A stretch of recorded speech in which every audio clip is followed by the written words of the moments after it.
আসসালামু আলাইকুম ভিউয়ার্স, বাংলাদেশের সর্বশেষ আপডেট সংবাদে আপনাদের স্বাগত। জানিয়ে দেব আমাদের হাতে থাকা সর্বশেষ গুরুত্বপূর্ণ আপডেট বাংলা সংবাদ। দ্রুত জনগণের প্রতিনিধির হাতে ক্ষমতা তুলে দিতে হবে বলছে মির্জা ফখরুল। এরপর জানিয়ে দিব পুলিশের গাড়িতেই পুড়িয়ে দেওয়া হয় মরদেহগুলো, ভ্যানের লাশের স্তূপের ভিডিওটি আশুলিয়ার। এবং আরো জানিয়ে দিব এস আলম গ্রুপের বিরুদ্ধে মানি লন্ডারিং আইনে অনুসন্ধান শুরু, 1.25 লাখ কোটি টাকা পাচার। এদিকে ছাত্র আন্দোলন 228 মামলায় খসরু পরবার সহ 3056 জনকে অব্যাহতি। জানিয়ে দিব প্রধান উপদেষ্টার সঙ্গে বিভিন্ন ইসলামী দলের বৈঠক চলছে। সর্বশেষ জানিয়ে দেব সংবিধান সংশোধন নয়, পুনর্লেখন ছাড়া আর কোনো উপায় নেই বলছে ডক্টর আলী রিয়াজ। শুনছিলেন সংবাদ শিরোনাম, এখন বিস্তারিত। তবে তার আগে অনুরোধ থাকবে ভিডিওটিতে একটি লাইক এবং কমেন্টস করে জানিয়ে দিন আজকের এই ভিডিও সম্পর্কে আপনার মূল্যবান মতামত। আর অবশ্যই এই ভিডিওটি আপনার ফেসবুক সোশ্যাল মিডিয়ায় শেয়ার দিয়ে ছড়িয়ে দিন। আর জানিয়ে দিন আপনি কোন জেলা থেকে বা কোথা থেকে আমাদের সংবাদ শুনছেন এবং দেখছেন। দ্রুত জনগণের প্রতিনিধির হাতে ক্ষমতা তুলে দিতে হবে বলছে মির্জা ফখরুল।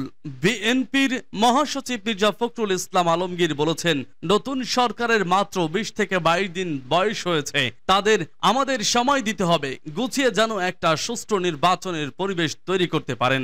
আগে ভাগে বেশি কথা বলা ঠিক হবে না। সব রাজনৈতিক দল মিলে সেই আলোচনা করতে গিয়েছিলাম।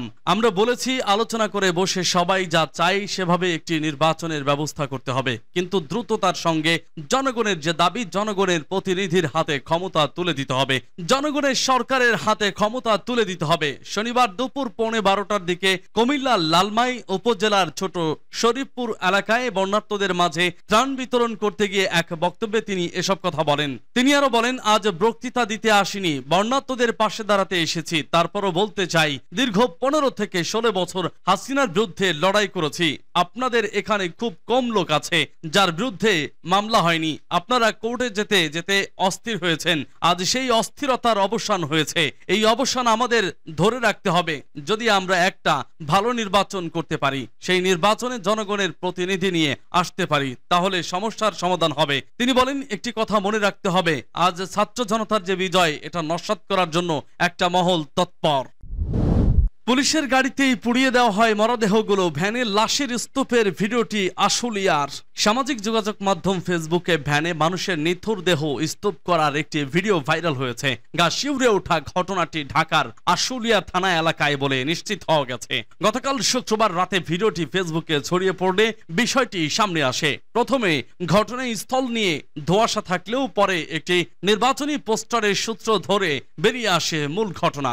একই সঙ্গে স্থানীয়দের সঙ্গে কথা বলে জানা যায়, ঘটনাটি 5ই আগস্ট বিকালের। ভিডিওতে দেখা যায় একটি ভ্যানে কয়েকটি মরদেহ স্তূপ করে রাখছে পুলিশ সদস্যরা। পরে একটি পুরনো ব্যানার দিয়ে সেগুলো ঢেকে ফেলা হয়। এ সময় আরো কয়েকজন পুলিশ সদস্যকে আশেপাশে হাঁটাহাঁটি করতে দেখা যায়। প্রত্যক্ষদর্শী হাবিবুর রহমান বলেন, সেদিন আমরা ভয়ঙ্কর চিত্র দেখলাম। এক পাশে আন্দোলনকারীরা, অন্য পাশে পুলিশ। এক পর্যায়ে পুলিশ আন্দোলনকারীদের ছত্রভঙ্গ করতে গুলি চালায়। এতে ঘটনাস্থলে কয়েকজন মারা যান। এরপর 6টি মরদেহ একটি ভ্যানে তোলে পুলিশ। কিছু সময় পরই সেসব মরদেহ পুলিশের গাড়িতে দেখা যায়। তখন মরদেহগুলো সহ সেই গাড়িটি আগুনে জ্বলছিল। একটি তথ্য জানা গেছে, ভ্যানে মোট মরদেহের সংখ্যা ছিল 6টি, যার মধ্যে 4 জনের পরিচয় মিলেছে। তারা হলেন সাজ্জাদ হোসেন সজল, তানজিল আহমেদ সুজয়, বাইজিৎ ও সবরু হুমায়ুন। বাকি 2 জনের পরিচয় এখনো মেলাতে পারেনি পুলিশ। অভিযোগ আছে মরদেহগুলো পুলিশের গাড়িতেই পড়েছে। এস আলম গ্রুপের বিরুদ্ধে মানি লন্ডারিং আইনে অনুসন্ধান শুরু, 1.25 লাখ কোটি টাকা পাচার। এস আলম গ্রুপের মালিক মোহাম্মদ সাইফুল আলম সহ তার সহযোগীদের বিরুদ্ধে প্রতারণা, জালিয়াতি, ওভার ইনভয়েস, আন্ডার ইনভয়েস ও সংঘবদ্ধ অপরাধের মাধ্যমে হুন্ডি কার্যক্রম পরিচালনা করে প্রায় 1,13,245 কোটি টাকা বিদেশে পাচারের বিষয়ে অনুসন্ধান কার্যক্রম শুরু করা হয়েছে। শনিবার অপরাধ তদন্ত বিভাগের ফাইন্যান্সিয়াল ক্রাইম অনুসন্ধান শুরু করেছে। বিকেলে সিআইডিএ বিশেষ পুলিশ সুপার মোহাম্মদ আজাদ রহমান এ তথ্য জানান।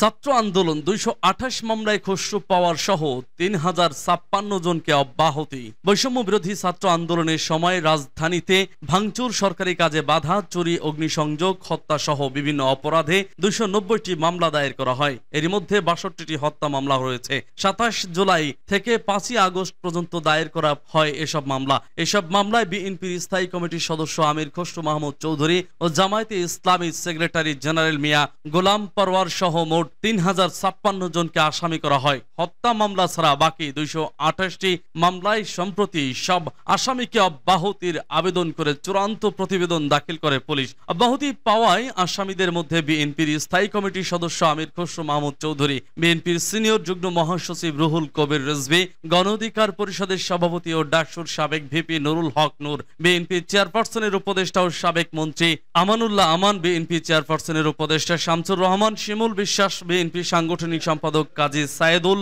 আলম বাবুল, বিএনপির প্রচার সম্পাদক সুলতান সালাউদ্দিন টুকু, ঢাকা মহানগর উত্তরের সদস্য সচিব আমিনুল হক, বিএনপি চেয়ারপারসনের উপদেষ্টা জাহির উদ্দিন স্বপন, জামায়াতে ইসলামীর কর্মপরিষদ সদস্য শামিল হক ফারুকি, বিএনপির কেন্দ্রীয় আন্তর্জাতিক বিষয়ক সম্পাদক ব্যারিস্টার নাসির উদ্দিন আহমদ আসিম, জামায়াতে ইসলামীর নায়েবে আমির ও সাবেক সংসদ সদস্য ডক্টর সৈয়দ আব্দুল্লাহ মোহাম্মদ তাহের ও বঙ্গবন্ধু শেখ মুজিব মেডিকেল বিশ্ববিদ্যালয়ের শিক্ষক ডক্টর শাখাওয়াত হোসেন সায়ন্ত রয়েছেন।